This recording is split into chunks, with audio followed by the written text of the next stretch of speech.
Juillet 2019, Johanna Blanes, 24 ans, quitte cette boîte de nuit et emprunte seule cet étroit tunnel pour rejoindre la commune voisine de Saint-Pierre-du-Mont. Son corps sans vie, dénudé, portant des traces de coups et de strangulation est retrouvé au petit matin.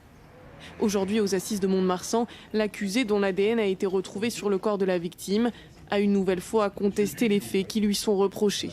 Né en Syrie, Hussein Ahmed a fui la guerre civile et rejoint la France en 2016.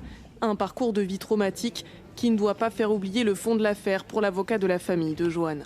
Nous n'ignorons rien du terrible parcours qui a dû être le sien, celui d'un réfugié syrien qui a grandi à Alep, mais par-delà ce parcours traumatique, tout ce qui peut questionner, c'est que les traits qui résultent des analyses sont des traits psychopathiques. Et la psychopathie nous permet habituellement de considérer qu'un citoyen lambda va pouvoir avoir un déchaînement de violence, et c'est tout ce que nous retrouvons dans ce dossier.